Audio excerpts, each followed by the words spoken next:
The derelict hung in the void like a dying beast, its hull scarred by centuries of cosmic radiation. Kevin wiped grease from his hands as his salvage shuttle docked with the ancient vessel. Most scavengers would have ignored something this old.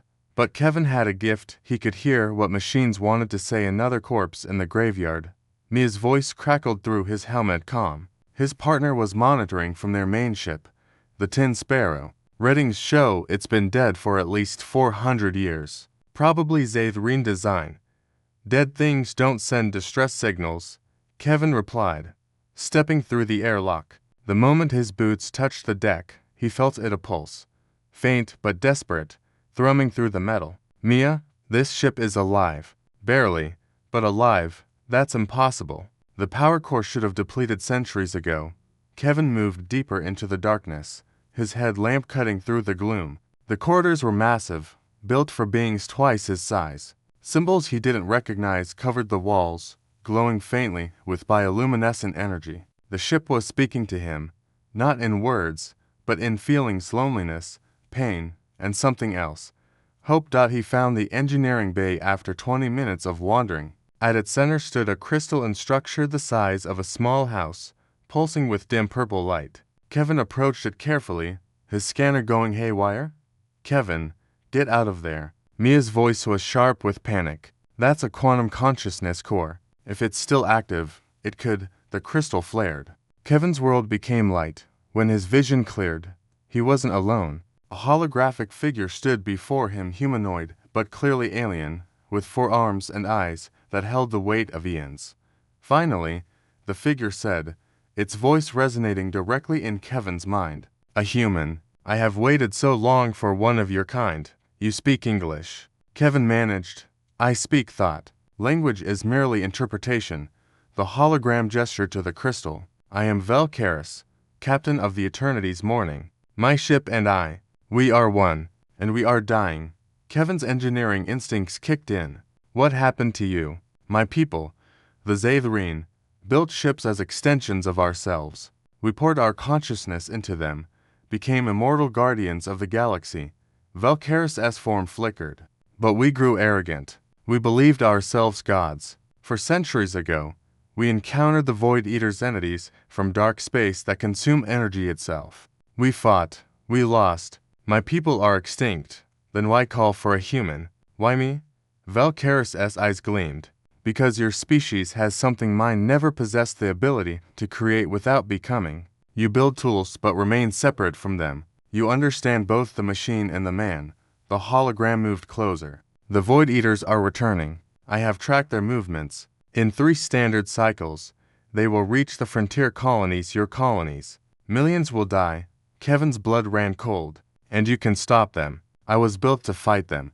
But I need a pilot. Not a Zathrian who would merge with me, but a human who can work with me. Someone who understands engines and hearts alike.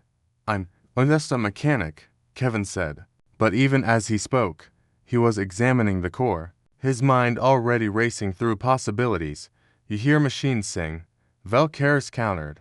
I have been listening to your thoughts since you boarded. You are exactly what I need.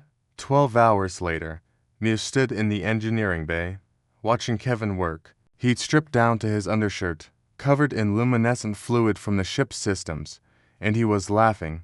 Mia, this is incredible.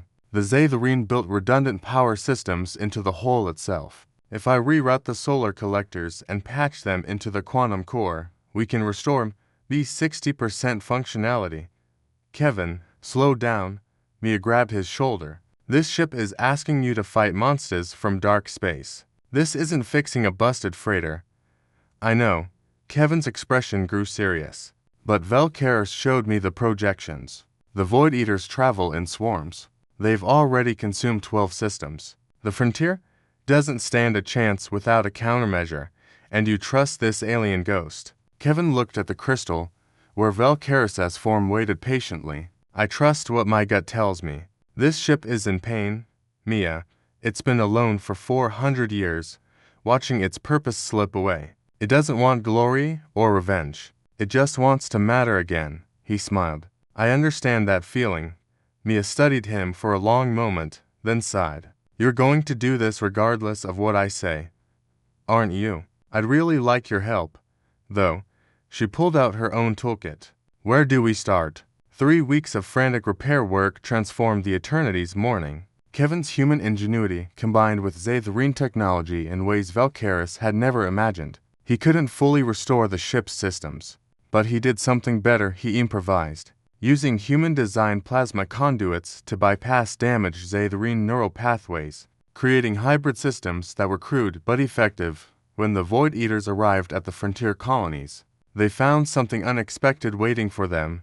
The Eternity's morning blazed to life, its weapon systems singing with recalibrated fury. Kevin sat in the pilot's chair, not merged with the ship, but connected through a neural interface of his own design, allowing him to work in harmony with Valkyris.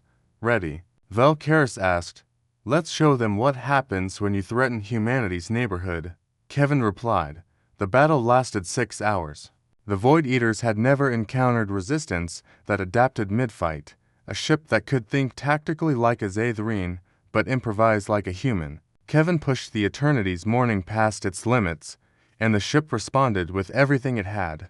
When the last Void Eater disintegrated into cosmic dust, the frontier colonies erupted in cheers. They'd been saved by a ghost ship crewed by a mechanic who refused to let dead things stay dead. Mia found Kevin in the engineering bay afterward, exhausted but grinning. The Council wants to meet you, she said. They're calling you the Guardian of the Frontier. Kevin laughed. I'm just a guy who fixes things. Valkyris' hologram appeared beside them. You are more than that. Kevin, you reminded me that purpose isn't found in perfection, but in the stubborn refusal to give up. The ancient captain bowed. Thank you for giving an old warrior a reason to fight again. Kevin patted the crystal core. Thank you for trusting a human to help.